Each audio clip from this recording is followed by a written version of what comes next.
Hello, and welcome to the turbulent world of Middle East soccer, or Mideast Soccer podcast. I'm your host, James Dorsey. The Ukraine crisis may constitute a more impactful, historic watershed than the 1989 fall of the Berlin Wall in the mind of Singapore Foreign Affairs Minister Vivian Balakrishnan.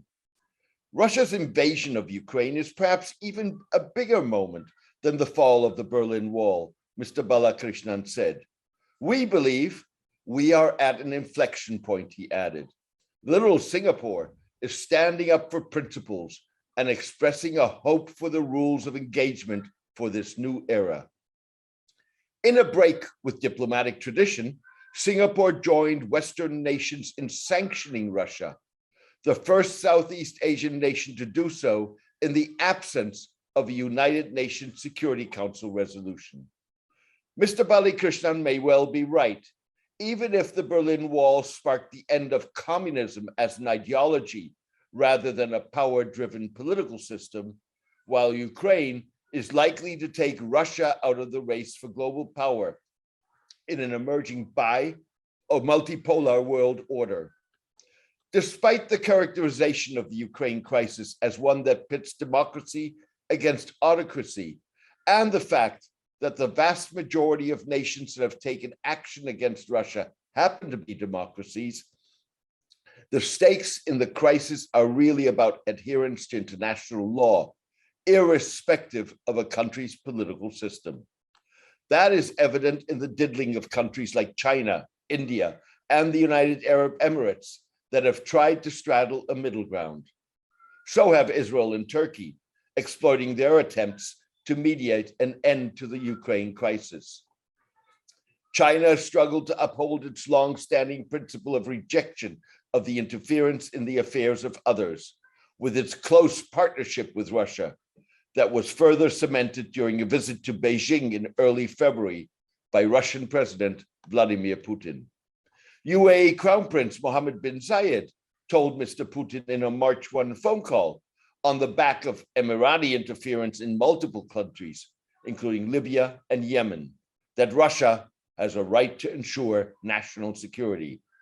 Mr. bin Zayed was referring to Russia's invasion of Ukraine. Short of the war destruction and the mass loss of life, Ukraine is in many ways similar to the Gulf crisis, in which the UAE, together with Saudi Arabia, led a 3.5-year-long economic and diplomatic boycott of Qatar that, like the Russian invasion, was designed to hollow out the sovereignty of a neighboring state. Russia's invasion constitutes the third time in a decade after the 2017 to 2021 Gulf crisis and the 2014 Russian annexation of Crimea that autocratic states have sought to ignore international law and brutally impose their will on a neighbor. In that sense, Mr. Balakrishnan's equation of the invasion with the Berlin Wall hits the nail on the head. It also suggests that failure to act immediately to stop violations of international law opens the door to ever more egregious trespassings, including massive violations of human rights. The analogies between the Ukraine and Gulf crises are most evident in the demands put forward in both incidents. Like the UAE and Saudi Arabia, Russia has put maximalist demands on the table that would subject Ukraine to its foreign, defense, and domestic policies and bend the North Atlantic Treaty Organization, NATO, to its will. At the time, the UAE and Saudi Arabia demanded that Qatar cut its ties to Islamists, shutter the freewheeling Al Jazeera television network, expel Turkish troops, and effectively break relations with Iran. Similarly, Russia demands that NATO withdraw from member states on Russia's borders and that Ukraine halt its resistance to the invasion, alter its constitution to ensure that Ukraine cannot become a member of the European Union and or NATO, and recognize Russia's annexation of Crimea and the Russian-supported breakaway republics of Donetsk and Lugansk. Qatari resilience in rejecting the UAE-Saudi demands and its ability to compensate for the fallout of the boycott ultimately persuaded the two states to drop their demands and lift the embargo in January 2021.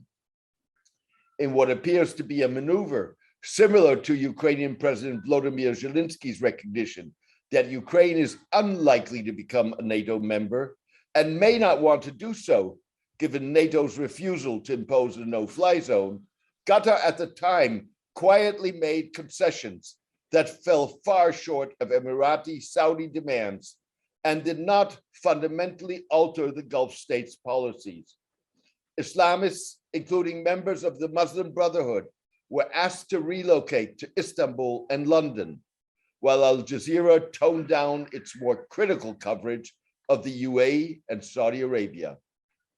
Virtually absent in this week's Al Jazeera newscasts was any reporting of the execution of 81 people in the kingdom, many of them Shiite activists.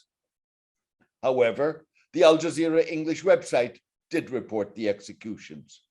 They are believed to have prompted Iran's suspension of Iraqi-sponsored talks with Saudi Arabia, designed to reduce tensions between the two regional rivals. The failure of the Saudi UAE-led boycott may have shown the limits of their power, but ending it without the ability to claim success did not threaten the survival of the two countries' rulers. However, finding a face-saving solution to the Ukraine crisis that ultimately does not endanger the position of Mr. Putin could prove a lot more complicated.